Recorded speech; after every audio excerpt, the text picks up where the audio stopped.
Documentary filmmakers believe they reveal the truth when their statements, the messages of their films, correspond to the facts they present with their camera. But it is not obvious that works of art can tell the truth, if truth understood as correctness, and aims to know reality as it is without any human trace. Aesthetic experience might be similar to that of theorizing, a detached theatrical observation, but artists produce the work they display in a mediated way. Scientists, on the other hand, measure directly what they study, incorporate natural laws to their empirical observations, and present their conclusion with the use of formal language. In order to resist the traditional detached aesthetic experience and bring art back to earth, many contemporary artists and filmmakers put their own experience and the experience of their audience into the center of their work. But even with these attempts to be as close as possible to the concrete, most works of art have an unreal quality to them. They are representations of something that is absent, and as such, they are between the real and the imaginary. Films, though, are closer to the side of the real. Looking at a photograph is like staring at a piece of memory, an abstraction. But since many films emulate the way we actually perceive the world around us, while watching a film, we have a feeling that we went back in time. A film then is like a collective memory, a reenactment of something that was once perceived by the crew, the cast, and the characters they play. And since films are also narrated, we build expectations as to what will happen and anticipations as to what we hope will happen in them, which is similar to the way we narrate our own lives. But can we say that films depict objects and people as we perceive them? Not really. If anything, films frame them. And sometimes we forget that the objects and people are not really there on the screen, and as such one can argue that they are actually hallucinations. Chantal Akerman, the important nomadic filmmaker, said in I Don't Belong Anywhere, a documentary about her work, that as soon as you frame it is a fiction, regardless whether you are shooting a documentary or a fiction film. This statement seems to be in agreement with Plato's conviction that works of art are fictitious and deceitful. For Plato, the way we perceive reality is already a lie, since there are higher, invisible, perfect forms of being that cause everything to be the way it is, which we could try to see and grasp with the use of reason rather than our senses. Since experiencing representational art involves perceiving objects in an indirect way, the audience cannot judge their true nature.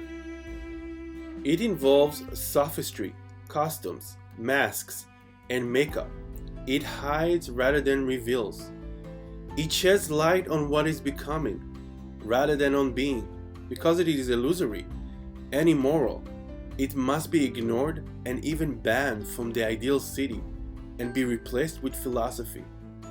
For Plato, mind-independent reality is mechanical, and as such, men can get access to it with the use of deductive reason and mathematics. But for human beings, reality is first and foremost meaningful, which means that our world doesn't consist of objects to be known, but whatever we face is trying to tell us something, communicate with us. A thing cannot be seen by me abstractly from above in its completeness without having immediate meaning to my bodily and personal involvement through a representation in my mind or brain that form my beliefs about it and reason to act in this way or another. This is because our perception is situated, pragmatic, incomplete, and already meaningful.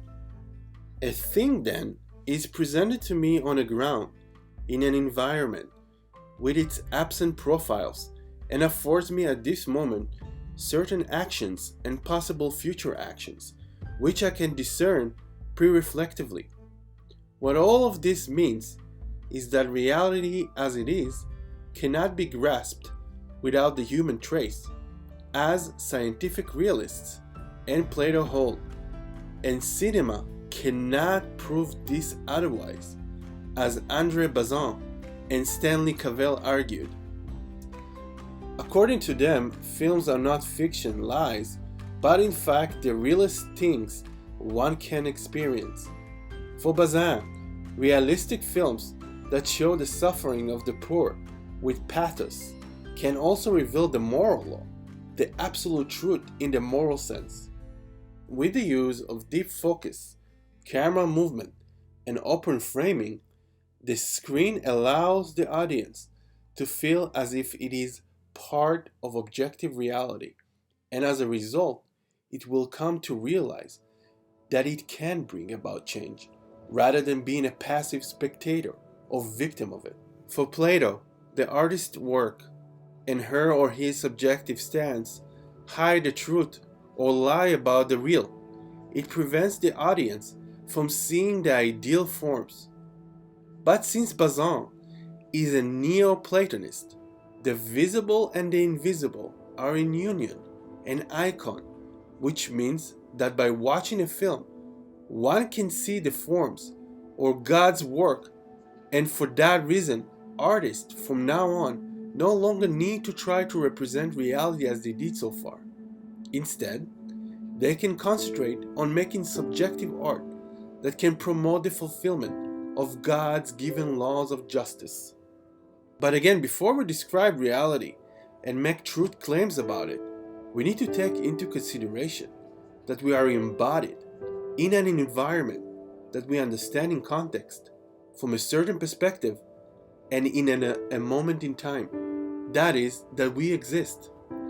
Therefore, it would be wrong to say that cinema can represent reality as it is, even if the film camera is automatic, because any film needs to have an audience which is involved in what it witnesses on the screen and already understands of its world before it even entered the theater. The film's projection on a screen then is not a reflection of subject-independent reality that can help to ease our anxiety and suspicion and believe in God's work that consists of absolute truth and justice. A film is neither a brain that causes mental representation in the audience's mind, nor a mirror that gives the audience reason to believe in mind-independent reality and justify their actions accordingly. Instead, any film frames the world of the audience in a certain way, and as such affords the audience to rediscover it better than any other medium.